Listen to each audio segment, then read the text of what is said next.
आप सबका स्वागत है डीपर लाइफ बाइबल चर्च के बाइबल अध्ययन में यीशु मसीह के नाम से। आइए हम अपने आंखों को बंद करें और प्रार्थना में जाएं। परमेश्वर पिता, हम तेरा धन्यवाद करते आज के दिन के लिए। धन्यवाद करते परमेश्वर आज के बाइबल अध्ययन के लिए। धन्यवाद करते परमेश्वर, तूने अपने लोगों को आज तक संभाले रखा है। हर समय परमेश्वर, हर परिस्थिति में तू हमारे साथ रहता है, उसके लिए हम तेरा धन्यवाद करते हैं। धन्यवाद करते परमेश्वर, क्योंकि हम सबके जीवन में तू भलाई ही उत्पन्न करेगा।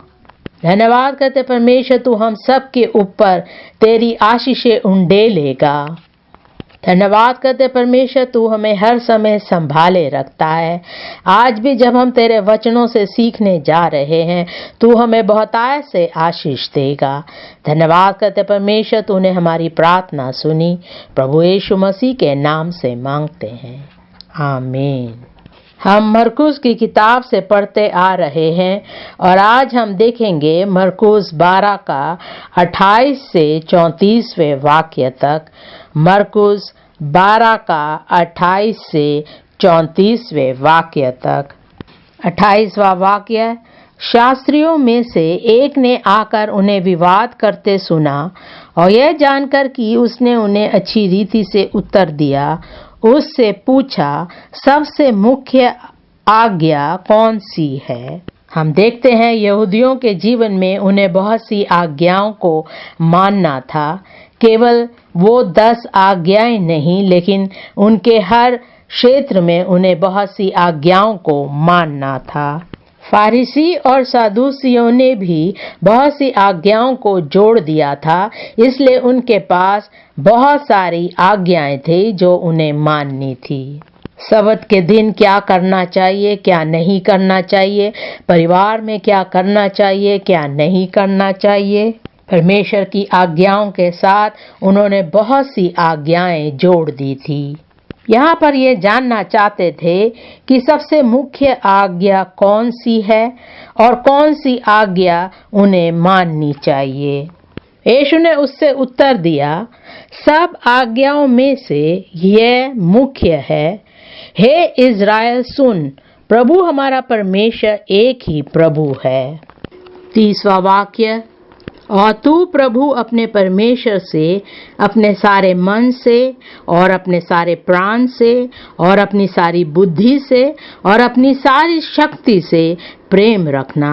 और दूसरी ये है कि तू अपने पड़ोसी से अपने समान प्रेम रखना। इससे बड़ी और कोई आज्ञा नहीं। 32वां वाक्य, शास्त्री ने उससे कहा, हे गुरु, बहुत ठीक। 34वां वाक्य, जब यीशु ने देखा कि उसने समझ से उत्तर दिया तो उससे कहा, तू परमेश्वर के राज्य से दूर नहीं, और किसी और को फिर उससे कुछ पूछने का साहस ना हुआ। ये परमेश्वर का वचन है जो हम सब के लिए है। ये आज्ञाएं हम सब के लिए है, हर परिस्थिति में। अभी हम देखते हैं पूरी दुनिया में महामारी हो रही है, इस परिस्थिति में भी परमेश्वर की आज्ञा हमारे लिए है। परमेश्वर की आज्ञाएं सही है। जो यीशु मसीह ने कहा वो बिल्कुल सही है, और जो आज्ञाएं परमेश्वर ने हमें दी है वो हम सब के लिए है। जो सुरक्षा परमेश्वर ने पहले दिनों में लोगों को दिया वो आज भी हमारे साथ है। जो जो वायदे परमेश्वर ने किए वो वायदे पहले भी थे और अब भी हमारे साथ है। जो कुछ परमेश्वर ने कहा वो हम सब के लिए बना रहेगा यीशु मसीह के नाम से। आज का विषय है प्रेम की आज्ञा जो अटल और स्थायी है। प्रेम की आज्ञा जो अटल और स्थायी है। यीशु मसीह ने कहा, सब आज्ञाओं में से ये मुख्य है, हे इज़राइल सुन, प्रभु हमारा परमेश्वर एक ही प्रभु है और तू प्रभु अपने परमेश्वर से अपने सारे मन से और अपने सारे प्राण से और अपनी सारी बुद्धि से और अपनी सारी शक्ति से प्रेम रखना। और दूसरी ये है, तू अपने पड़ोसी से अपने समान प्रेम रखना। इससे बड़ी और कोई आज्ञा नहीं। जब हम परमेश्वर के बारे में सोचते हैं तो हम जानते हैं कि परमेश्वर प्रेम है। यीशु मसीह प्रेम है। परमेश्वर हमें अपने मित्र के समान देखता है और कलीसिया में वो चाहता है कि हम एक दूसरे से प्रेम रखें। प्रेम हम सबके बीच में होना चाहिए। वो बहुत ही मुख्य बात है। प्रेम हमारी कलीसिया में बनी रहनी चाहिए। हमें ये ध्यान रखना है कि सबसे मुख्य आज्ञा ये है कि हम परमेश्वर से प्रेम रखें और एक दूसरे से भी प्रेम रखें। इस विषय को हम 3 भाग में बांटेंगे। पहला है पहली आज्ञा को मानने की प्राथमिकता। पहली आज्ञा को मानने की प्राथमिकता। जो कुछ हम करते हैं हमें पहला स्थान प्रेम को देना है। हमारे जीवन की प्राथमिकता प्रेम होनी चाहिए। हमें ये ध्यान देना है कि हम परमेश्वर को कैसा स्थान दे रहे हैं, हम परमेश्वर से किस प्रकार प्रेम कर रहे हैं, हमें कैसा काम करना चाहिए जिससे परमेश्वर हमसे प्रसन्न होगा, हमें परमेश्वर के साथ कैसा संबंध रखना है। इन बातों पे हमें ध्यान देना है। दूसरा भाग दूसरी आज्ञा की एहसान की प्राथमिकता। दूसरी आज्ञा की एहसान की प्राथमिकता। दूसरी आज्ञा हमसे कहती है तू अपने पड़ोसी से अपने समान प्रेम रखना। हमारे आस पास में जो पड़ोसी है उनसे हमें प्रेम रखना है। अगर उन्हें किसी चीज की जरूरत है तो हमें उनकी सहायता करनी चाहिए। अगर वो कोई कार्य नहीं कर पा रहे हैं हमें उनकी सहायता करनी चाहिए। हम किस प्रकार अपने पड़ोसी से बर्ताव करते हैं उससे पता चलता है कि परमेश्वर का प्रेम हमारे जीवन में है। तीसरा भाग है भविष्य के स्वर्गीय राज्य को प्राप्त करने का दाम। भविष्य के स्वर्गीय राज्य को प्राप्त करने का दाम। हम जो कार्य करते हैं हमें जानना है कि हमें एक दाम चुकाना है।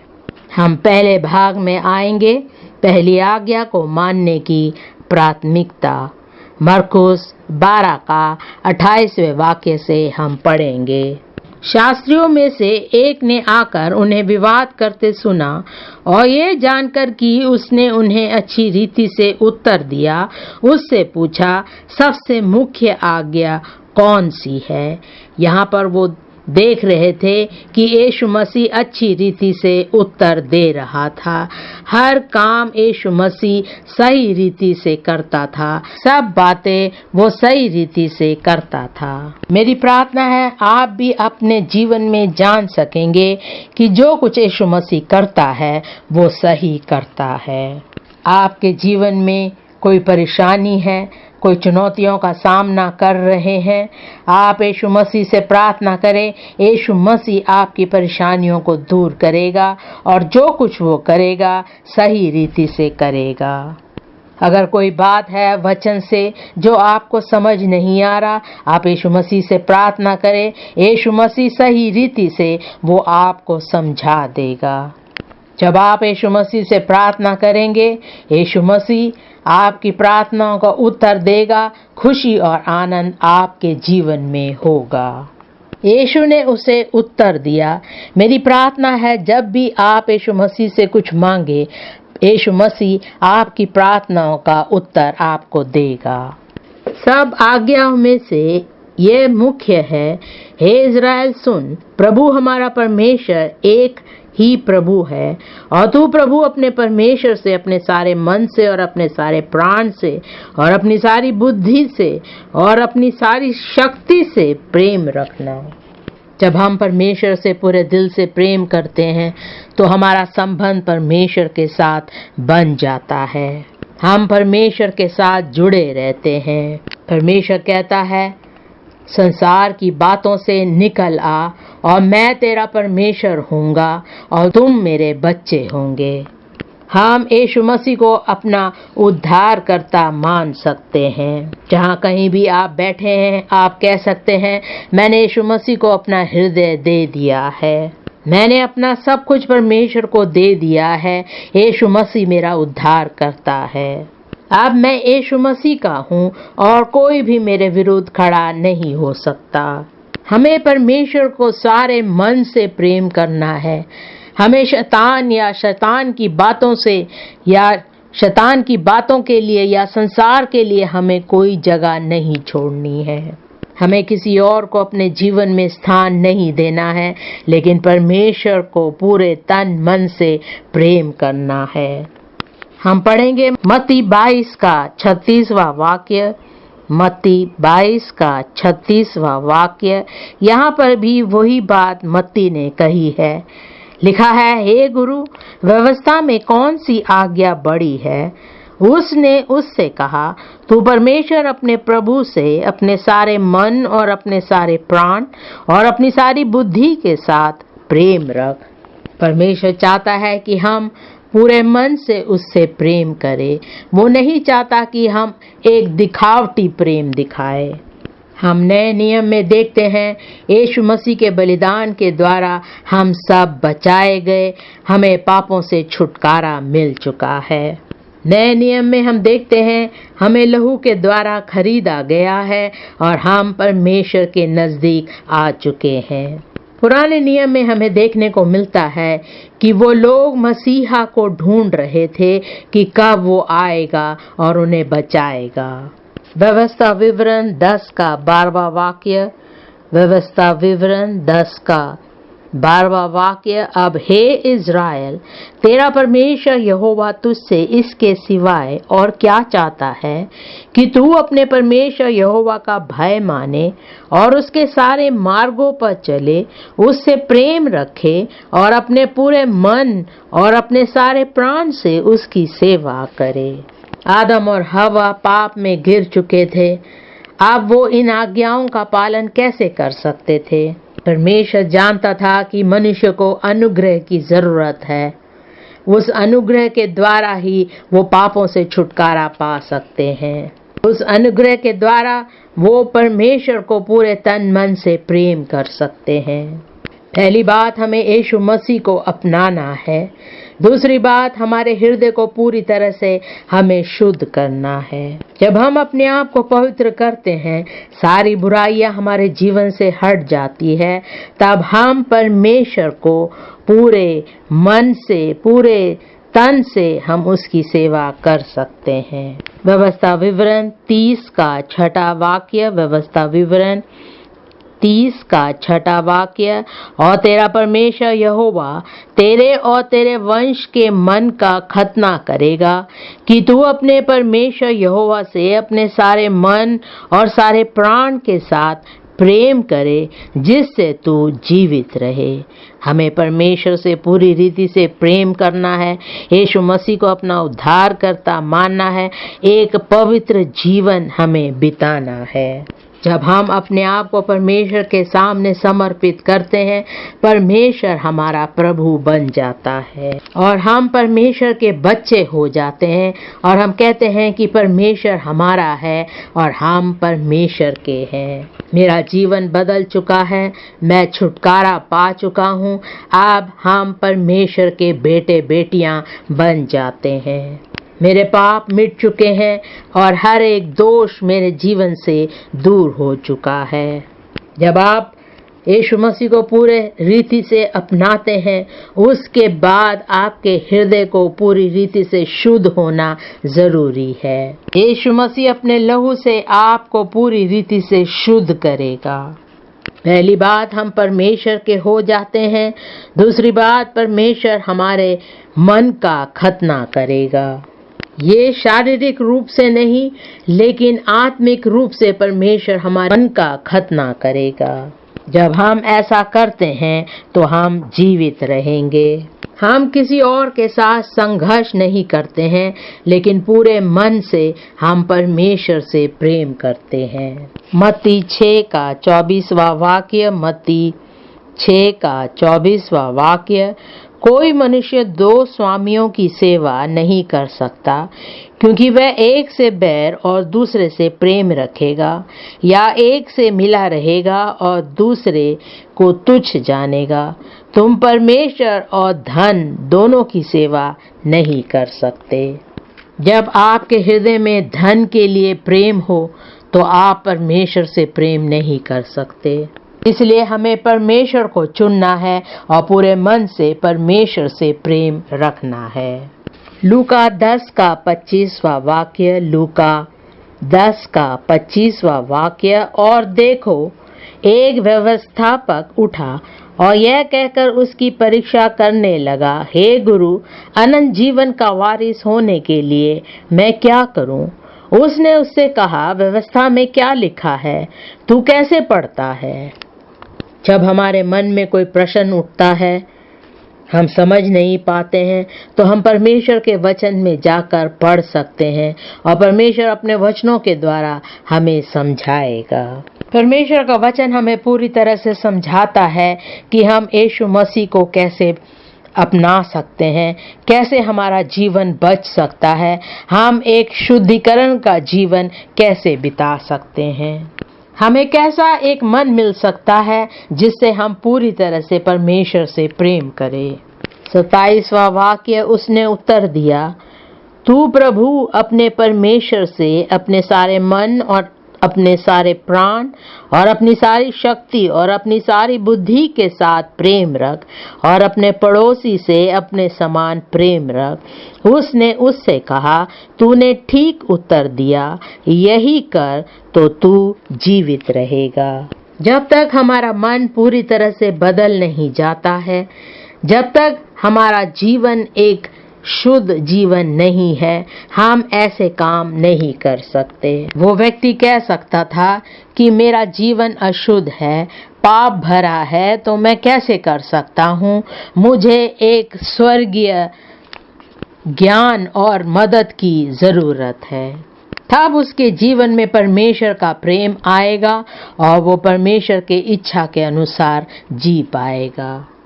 रोमियो 5 का 5वां वाक्य, रोमियो 5 का 5वां वाक्य, और आशा से लज्जा नहीं होती, क्योंकि पवित्र आत्मा जो हमें दिया गया है उसके द्वारा परमेश्वर का प्रेम हमारे मन में डाला गया है। जब हमारा जीवन बदल जाता है, हम यीशु मसीह को अपनाते हैं, तो पवित्र आत्मा हमारे जीवन में होता है और पवित्र आत्मा हमें समझाता है किस प्रकार हमें अपना जीवन जीना है। जब तक पवित्र आत्मा हमारे जीवन में नहीं है, हम अपने पड़ोसी से, दूसरों से, परमेश्वर से पूरी रीति से प्रेम नहीं कर सकते। पवित्र आत्मा एक प्रेम की आत्मा है। जब पवित्र आत्मा हमारे हृदय में आता है तो हम पूरी तरह से परमेश्वर से प्रेम कर सकते हैं। पवित्र आत्मा के द्वारा हम यीशु मसीह को अपना उद्धारकर्ता मानते हैं और हम एक पवित्रताई का जीवन बिताते हैं। पहला यूहन्ना 4 का 16वां वाक्य, पहला यूहन्ना 4 का 16वां वाक्य, जो प्रेम परमेश्वर हमसे रखता है उसको हम जान गए और हमें उसका विश्वास है। परमेश्वर प्रेम है और जो प्रेम में बना रहता है वह परमेश्वर में बना रहता है और परमेश्वर उसमें बना रहता है। 19वां वाक्य, हम इसलिए प्रेम करते हैं कि पहले उसने हमसे प्रेम किया, क्योंकि परमेश्वर ने जगत से ऐसा प्रेम रखा कि उसने अपना इकलौता पुत्र दे दिया, ताकि जो कोई उस पर विश्वास करे वह नष्ट ना हो परंतु अनंत जीवन पाए। हमने परमेश्वर के उस प्रेम को जाना है, चखा है और हम उस पर विश्वास करते हैं। हमने परमेश्वर के प्रेम को जाना है, इसलिए हमारे हृदय में भी परमेश्वर का प्रेम है और हम दूसरों को भी प्रेम कर सकते हैं। इसी कारण हम उसकी आज्ञाओं को मानते हैं, उसकी आराधना करते हैं। हम उसके पीछे चलते हैं और जो कुछ वो हमसे चाहता है हम करते हैं। हम परमेश्वर से हर समय प्रेम करते हैं। जो कुछ इस दुनिया में हो रहा है हम फिर भी परमेश्वर से प्रेम रखते हैं। इस संसार में जैसे भी परिस्थिति क्यों ना हो, परमेश्वर हमसे प्रेम करता है और हम जब परमेश्वर के बच्चे हैं तो हम भी उससे प्रेम करते हैं। हम परमेश्वर का धन्यवाद करते हैं क्योंकि हम परमेश्वर से प्रेम करते हैं और कोई भी व्यक्ति, कोई भी चीज हमें परमेश्वर के प्रेम से दूर नहीं कर सकता। हम लगातार परमेश्वर से प्रेम करते रहेंगे जब तक हम उसे आमने सामने स्वर्ग में नहीं देखेंगे। मरकुस 12 का 31वां वाक्य, मरकुस 12 का 31वां वाक्य। और दूसरी ये है, तू अपने पड़ोसी से अपने समान प्रेम रखना, इससे बड़ी और कोई आज्ञा नहीं। इससे यीशु मसीह हमें क्या बताना चाहता है? जो 10 आज्ञाएं परमेश्वर ने इज़राइल के बच्चों को दिया था वो भी बहुत महत्वपूर्ण है।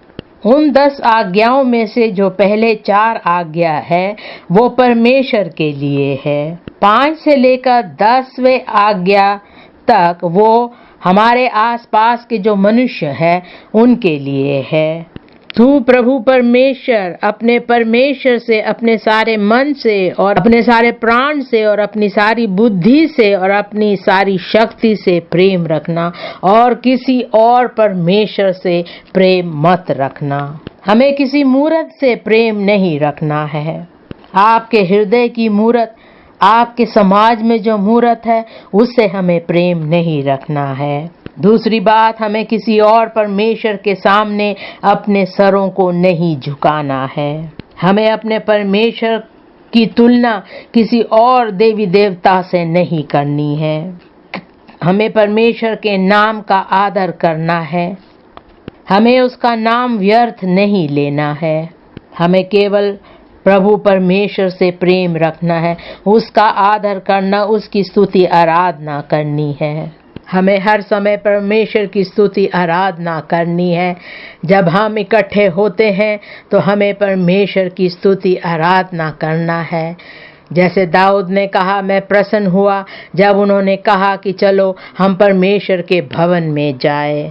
ये 10 आज्ञाओं का पहला भाग है। दूसरा है, हमें अपने माता पिता का आदर करना है।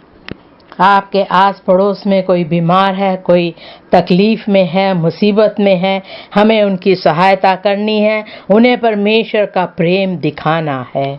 हमें किसी को चोट नहीं पहुंचाना है, किसी की हत्या नहीं करना है। अगर सचमुच में हम किसी से प्रेम करते हैं तो हम उनके खिलाफ नहीं खड़े होंगे। 10 आज्ञाओं में से एक आज्ञा में लिखा है कि हमें व्यभिचार नहीं करना है। अपने आस पड़ोस के लोगों से हम प्रेम करते हैं तो हम उन्हें दूषित नहीं करेंगे। हमें चोरी नहीं करनी है। हमें किसी के खिलाफ झूठी साक्षी नहीं देनी है। अगर हम ऐसा करते हैं तो हम दूसरों को दुखी करते हैं। हम दूसरों के खिलाफ झूठ ना बोले। हमें परमेश्वर की आज्ञाओं को मानना है। जब हम आज्ञाओं को मानते हैं हम दूसरों से प्रेम रखते हैं। मत्ती 7 का 12वां वाक्य, मत्ती 7 का 12वां वाक्य। इस कारण जो कुछ तुम चाहते हो कि मनुष्य तुम्हारे साथ करे, तुम भी उनके साथ वैसा ही करो, क्योंकि व्यवस्था और भविष्यवक्ताओं की शिक्षा यही है। जो कुछ हम चाहते हैं कि दूसरे हमारे लिए करें, हम में भी उनकी सहायता करनी है। जो भूखे हैं उन्हें भोजन देना, जो बीमार हैं उन्हें संभालना। हमें सोचते ही नहीं रहना है कि क्या मैं उनकी सहायता करूं जो परेशानी में है, लेकिन उठकर हमें उनकी सहायता करनी है, क्योंकि जो हम चाहते हैं दूसरे हमारे लिए करें, हम भी दूसरों के लिए करें। रोमियो 13 का 8वां वाक्य, रोमियो 13 का 8वां वाक्य। आपस के प्रेम को छोड़ और किसी बात से किसी के कर्जदार ना हो, क्योंकि जो दूसरे से प्रेम रखता है उसी ने व्यवस्था पूरी की है। 9वां वाक्य, क्योंकि ये कि व्यभिचार ना करना, हत्या ना करना, चोरी ना करना, लालच ना करना और इनको छोड़ और कोई भी आज्ञा हो तो सबका सारांश इस बात में पाया जाता है, अपने पड़ोसी से अपने समान प्रेम रख। मसीही विश्वास एक सही विश्वास है, वो एक स्थायी विश्वास है। जो बातें पहले थे वो अभी भी है और अभी भी वो सत्य है। कई लोग दूसरों से कर्ज लेते हैं और वापस नहीं लौटाते हैं। जब ये उन्हें सुनाया जाता है कि आपस के प्रेम को छोड़ और किसी बात में किसी के कर्जदार ना हो, तो वो कहते हैं नहीं, ये पैसों के बारे में नहीं है। जब हम किसी से पैसे लेते हैं हमें उन पैसों को लौटाना है। अगर कोई आपसे कर्ज ले और ना लौटाए तो आपको कैसे लगेगा? वो आपका पैसा नहीं लौटाता और वो कहता है मैं आपसे बहुत प्रेम करता हूँ। ऐसा प्रेम खोखला है, ये सच्ची बात नहीं है। जैसे आप चाहते हैं दूसरे आपके साथ करें, आप भी दूसरों के साथ सही व्यवहार करें।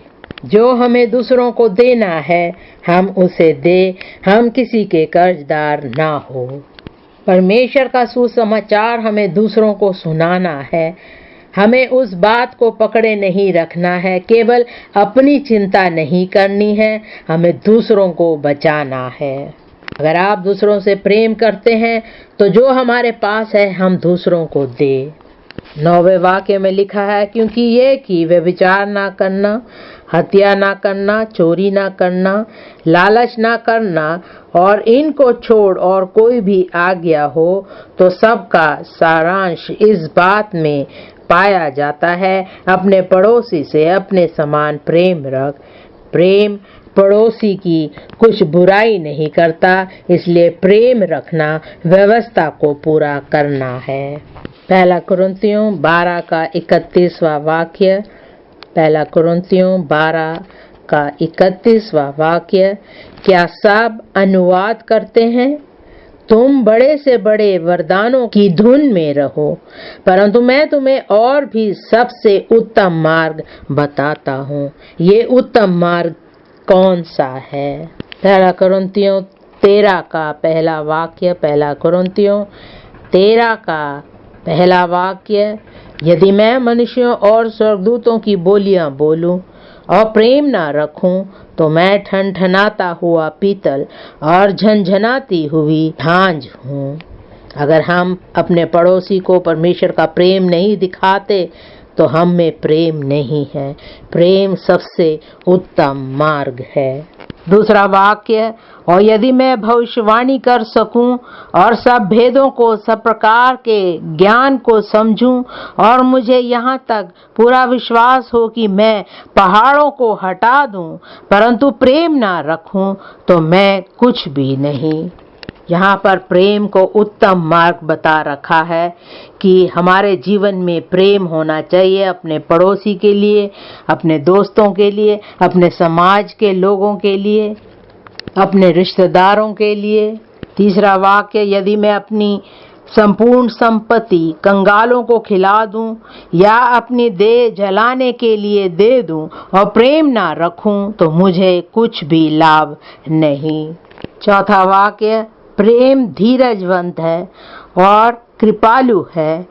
प्रेम ढा नहीं करता, प्रेम अपनी बड़ाई नहीं करता और फूलता नहीं। अगर आप सचमुच में परमेश्वर के बच्चे हैं तो परमेश्वर का स्वभाव आप में होना चाहिए। आपने किस पर अपनी कृपा दिखाई है? अगर आपके दिल में दूसरों के लिए प्रेम है तो आपके पास जो है उस पर आप घमंड नहीं करेंगे, अपनी तुलना दूसरों के साथ नहीं करेंगे, दूसरों को नीचा नहीं करेंगे। अगर आप में परमेश्वर का प्रेम है तो आपका संबंध दूसरों के साथ सही होगा। 5वां वाक्य, वह अनरीति नहीं चलता, वह अपनी भलाई नहीं चाहता, झुंझलाता नहीं, बुरा नहीं मानता। हम दूसरों के लिए बुराई नहीं सोचते, लेकिन हर समय भलाई की बातें सोचते हैं। हम दूसरों के हृदय को चोट पहुंचाते हैं। ये सही नहीं है, परमेश्वर का प्रेम हम में नहीं है। छठा वाक्य, कुकर्म से आनंदित नहीं होता परंतु सत्य से आनंदित होता है, वह सब बातें सह लेता है। पत्नी ऐसे नहीं कहेगी कि अब बहुत हो चुका है, मैं इनके साथ अब नहीं रह सकती। सब बातों की प्रतीति करता है, सब बातों की आशा रखता है, सब बातों में धीरज धरता है। हम ऐसा नहीं कहेंगे कि मेरे माँ बाप मुझे बहुत तंग करते हैं, मैं ये घर छोड़कर चला जाऊंगा। पति ऐसा नहीं कहेगा कि ये मेरी पत्नी बहुत लड़ाकू है, मैं इसके साथ नहीं रह सकता। परमेश्वर के बच्चे सब बातों को सह लेते हैं, दूसरों पर विश्वास रखते हैं। जो कहता है कि भाई मुझे माफ कर दो, आगे मैं ऐसा नहीं करूंगा, हमें उसकी बातों पर विश्वास करना है। एक दूसरे से प्रेम रखे, एक दूसरे पर भरोसा करे। हमें ये याद रखना है जिस प्रेम के बारे में हम बोल रहे हैं वो व्यवहारिक प्रेम है। वह एक ऐसा प्रेम है जिसमें उद्देश्य है, एक निजी प्रेम है, एक लाभदायक प्रेम है, एक दिखावटी प्रेम ना हो। हमें कुछ करके दिखाना है ताकि वो जान सके कि सचमुच में हम उनसे प्रेम करते हैं। हमें उनके लिए कुछ करना है ताकि वो जान सके कि हम सचमुच में उनसे प्रेम करते हैं। पहला यूहन्ना 3 का 16वां वाक्य, पहला यूहन्ना 3 का 16वां वाक्य, हमने प्रेम इसी से जाना कि उसने हमारे लिए अपने प्राण दे दिए और हमें भी भाइयों के लिए प्राण देना चाहिए। परमेश्वर ने हमारे लिए अपना इकलौता पुत्र दे दिया। कितना महान बलिदान परमेश्वर ने हमारे लिए दिया है। पहला यूहन्ना 3 का 16वां वाक्य, पहला यूहन्ना 3 का 16वां वाक्य, हमने प्रेम इसी से जाना कि उसने हमारे लिए अपने प्राण दे दिए और हमें भी भाइयों के लिए प्राण देना चाहिए। पर जिस किसी के पास संसार की संपत्ति हो और वह अपने भाई को कंगाल देखकर उस पर तरस खाना ना चाहे, तो उसमें परमेश्वर का प्रेम कैसे बना रह सकता है। जब हम देखते हैं हमारे आस पड़ोस के लोग, हमारे कलीसिया के लोग तकलीफ में है, परेशानी में है, हमें उनकी सहायता करनी चाहिए। अभी इस लॉकडाउन में हमें फ़ोन कर उनसे बातचीत करनी चाहिए, उनका हाल चाल पूछना चाहिए। जो लोग भूखे हैं, प्यासे हैं, पैसे नहीं हैं, हमें उनकी सहायता करनी चाहिए। हम ऐसा ना कहे कि सरकार ने कहा है हमें घर पर रहना है, हमें बाहर नहीं जाना है, तो हम केवल अपने बारे में सोचें। हमें दूसरों की चिंता नहीं, हम केवल अपने लिए सोचते हैं। हमें एक दूसरे से प्रेम करना है और जो हमारे पास है हमें बांट कर खाना है। 18वां वाक्य, हे बालकों, हम वचन और जीभ ही से नहीं पर काम और सत्य के द्वारा भी प्रेम करें। परमेश्वर का प्रेम हम दूसरों को दिखाए। जो परमेश्वर का वचन हम सुनते हैं वो दूसरों को अपने जीवन के द्वारा दिखाए। जब हम परमेश्वर का वचन YouTube से सुनते हैं, हम दूसरों को भी उसके बारे में बताएं ताकि वो भी परमेश्वर के वचन को सुनकर आशीषित हो सके।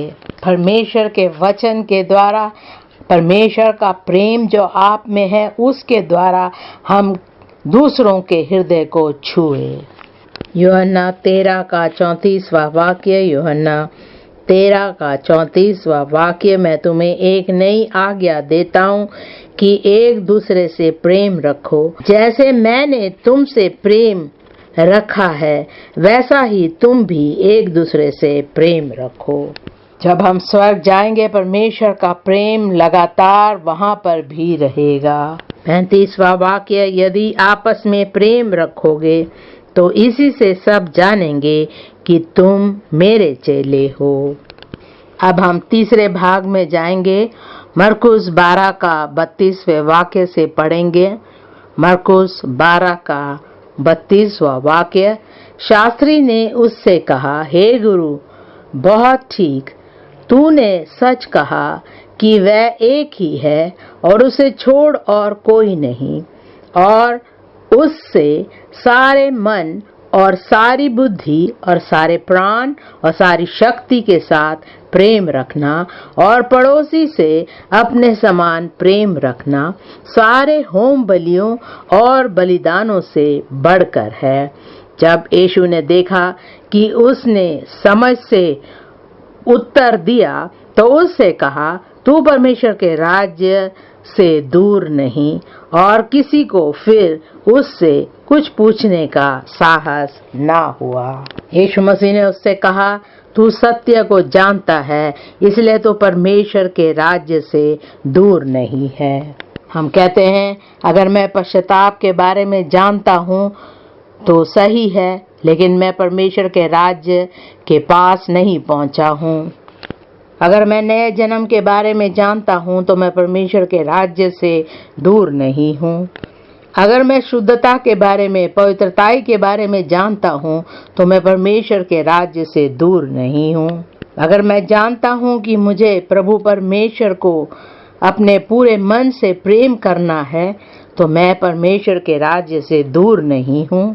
जब तक मैं पूरी तरह से राज्य में प्रवेश ना करूं, मैं अभी तक परमेश्वर के राज्य में नहीं हूँ।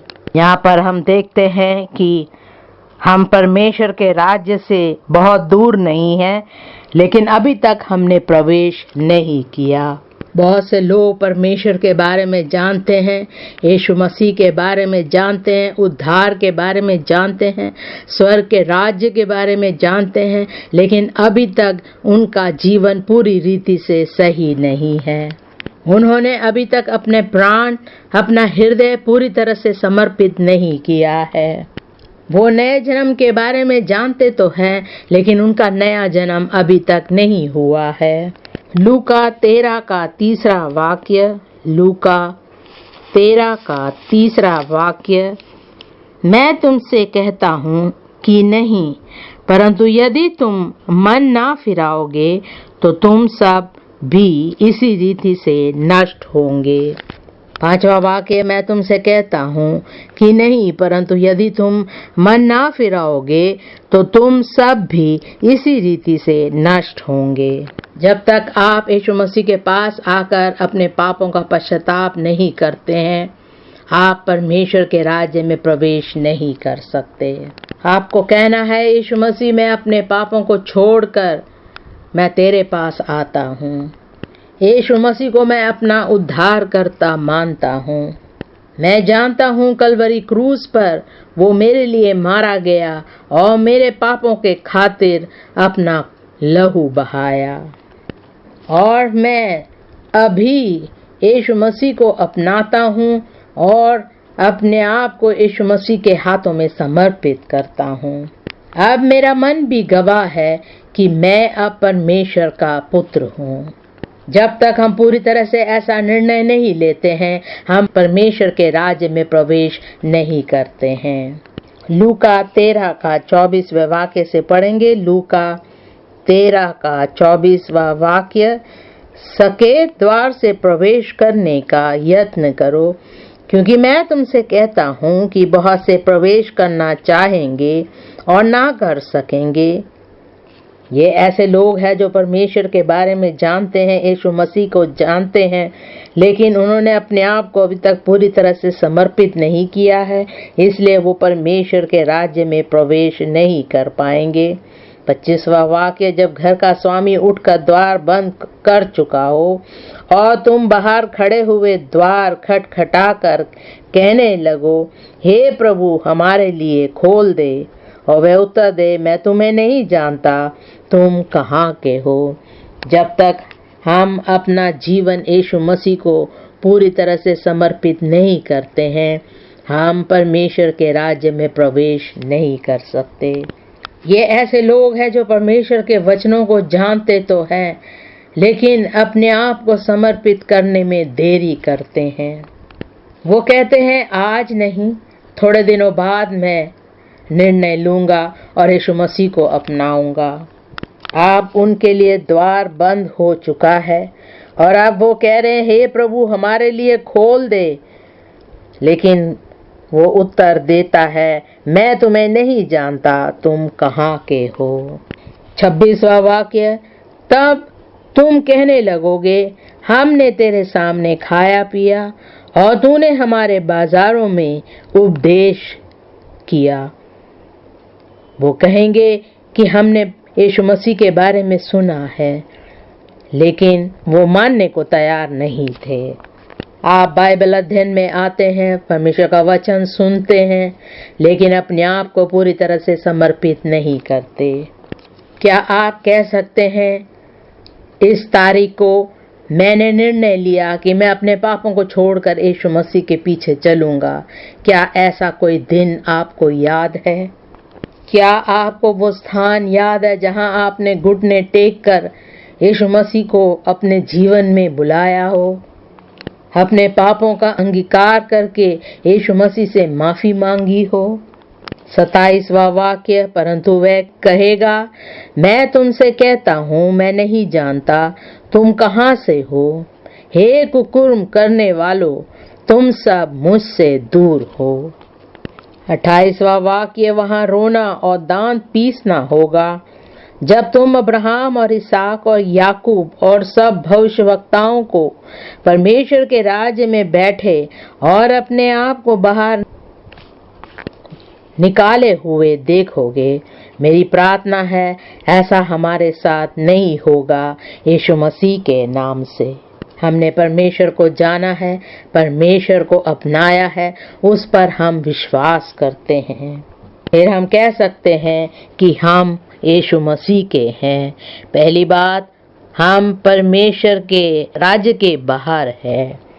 हम परमेश्वर के राज्य से बहुत दूर नहीं, लेकिन परमेश्वर के राज्य से बाहर है।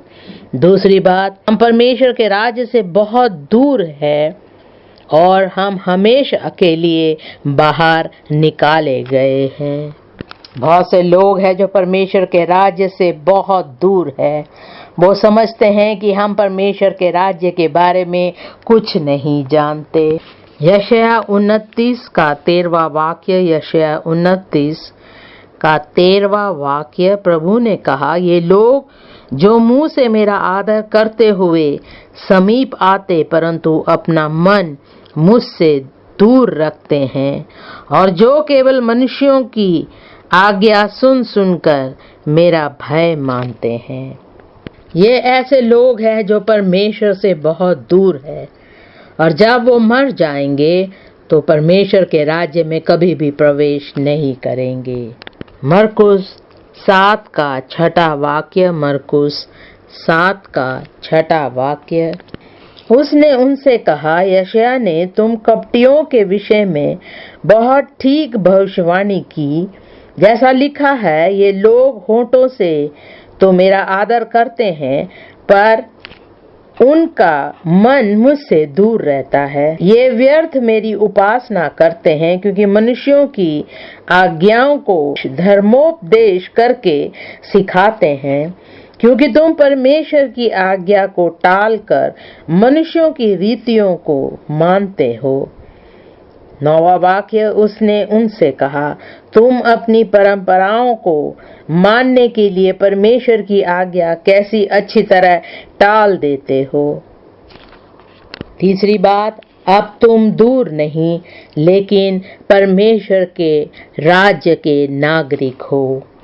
यही परमेश्वर आपसे चाहता है, इसलिए परमेश्वर ने आपकी रचना की। परमेश्वर ने आपको इसलिए रचा ताकि आप परमेश्वर को जान सके और परमेश्वर के पास लौट सके। जो संबंध परमेश्वर का आदम के साथ खो चुका था, परमेश्वर ने आपको रचा है ताकि वो आपके साथ एक संबंध बना सके। हम परमेश्वर को जान सके और परमेश्वर को अपने पूरे मन से प्रेम कर सके। ये बातें तब होती हैं जब हम यीशु मसीह को अपना उद्धारकर्ता मानते हैं। हम यीशु मसीह को अपने जीवन में ग्रहण करते हैं, अपने पापों से मुड़ जाते हैं और पूरी तरह से हम छुटकारा पाते हैं। और पूरी रीति से हम परमेश्वर पर भरोसा रखते हैं, उस पर विश्वास करते हैं। इफिसियों 2 का 8वां वाक्य, इफिसियों 2 का 8वां वाक्य, क्योंकि विश्वास के द्वारा अनुग्रह ही से तुम्हारा उद्धार हुआ है, और यह तुम्हारी ओर से नहीं वरन परमेश्वर का दान है। 9वां वाक्य, और ना कामों के कारण, ऐसा ना हो कि कोई घमंड करे, क्योंकि हम उसके बनाए हुए हैं और मसीह यीशु में उन भले कामों के लिए सिरजे गए जिन्हें परमेश्वर ने पहले से हमारे करने के लिए तैयार किया। 13वां वाक्य, पर अब मसीह यीशु में तुम जो पहले दूर थे, मसीह के लहू के द्वारा निकट हो गए हो, क्योंकि वही हमारा मेल है जिसने दोनों को एक कर दिया और अलग करने वाली दीवार को जो बीच में थी ढा दिया, और अपने शरीर में बैर अर्थात वह व्यवस्था जिसकी आज्ञाएं विधियों की रीति पर थी मिटा दिया, कि दोनों से अपने में एक नया मनुष्य उत्पन्न करके मेल करा दे। 16वां वाक्य, और क्रूस पर बैर को नाश करके इसके द्वारा दोनों को एक देह बनाकर परमेश्वर से मिलाए। उसने आकर तुम्हें जो दूर थे और उन्हें जो निकट थे दोनों को मेल मिलाप का सुसमाचार सुनाया, क्योंकि उसी के द्वारा हम दोनों की एक आत्मा में पिता के पास पहुंच होती है। इसलिए तुम अब विदेशी और मुसाफिर नहीं रहे, परंतु पवित्र लोगों के संगी, स्वदेशी और परमेश्वर के घराने के हो गए। यही परमेश्वर हमारे लिए चाहता है। यीशु मसीह बहुत जल्द आने वाला है। तुरही फूंकी जाएगी और वो आएगा। अभी तक प्रहर्ष का समय नहीं हुआ है। प्रहर्ष के बाद महासंकट का समय आएगा। जब यीशु मसीह आएगा, जो मसीह में मरे थे वो जी उठेंगे, और हम जो जीवित हैं यीशु मसीह के साथ बादलों पर उठा लिए जाएंगे, और हमेशा हमेशा के लिए हम परमेश्वर के साथ स्वर्ग राज्य में होंगे। मेरी प्रार्थना है उस दिन आप परमेश्वर के राज्य से दूर नहीं होंगे, लेकिन परमेश्वर के राज्य में होंगे। आपका नया जन्म हो चुका होगा। आप यीशु मसीह को अपनाएंगे, आपका हृदय पूरी तरह से शुद्ध होगा। यीशु मसीह के लहू से आपके पाप धुल जाएंगे और पूरी तरह से आपका एक नया जीवन होगा। तब आप कह सकेंगे कि आत्मा, परमेश्वर की आत्मा गवाह है कि मैं परमेश्वर का संतान हूँ। परमेश्वर का प्रेम आपके हृदय में होगा। परमेश्वर के अनुग्रह के द्वारा आप परमेश्वर की आज्ञाओं को मानेंगे। अपने पूरे दिल से, प्राण से, अपने गुणों से। दूसरी आज्ञा को भी मानते हुए आप अपने पड़ोसी से अपने समान प्रेम करेंगे। विश्वासियों से भी प्रेम करेंगे जिस प्रकार परमेश्वर ने हमसे प्रेम किया है। परमेश्वर का वचन जो आज हमने प्रेम के बारे में सीखा है, वो प्रेम हमारे हृदय में बना रहेगा, और उस प्रेम को लेकर के हम दूसरों तक पहुंचेंगे और उनके साथ भी परमेश्वर का प्रेम बांटेंगे। आइए हम खड़े हो जाए और प्रार्थना करें। हम परमेश्वर से कहे, परमेश्वर तेरे वचनों के द्वारा मैंने जाना है किस प्रकार तेरा प्रेम मेरे जीवन में होना चाहिए और किस प्रकार मैं दूसरों को परमेश्वर का प्रेम दिखा सकूं। हमें पूरी तरह से जानना है कि यह वचन सुनने के बाद परमेश्वर का प्रेम आपके जीवन में है और अब आप परमेश्वर के राज्य से दूर नहीं हैं। क्या सचमुच में आप परमेश्वर के संतान हैं? क्या आपने अपना जीवन यीशु मसीह को दिया है? क्या आपका हृदय पूरी तरह से शुद्ध हो चुका है? अब आप कह सकते हैं कि परमेश्वर के अनुग्रह के द्वारा मैं परमेश्वर के इच्छा के अनुसार जीऊंगा।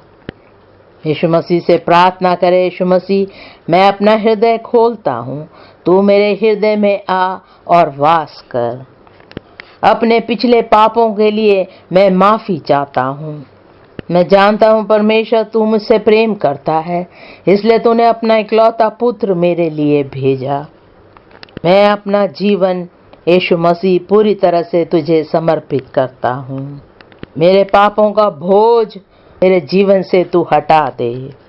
मैं जानता हूँ परमेश्वर जो कोई तेरे पास आता है तू उन्हें अपने से दूर नहीं करेगा।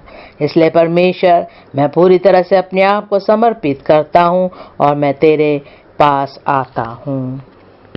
परमेश्वर तू मुझे अनुग्रह दे ताकि मैं पूरे मन से तुझसे प्रेम कर सकूं।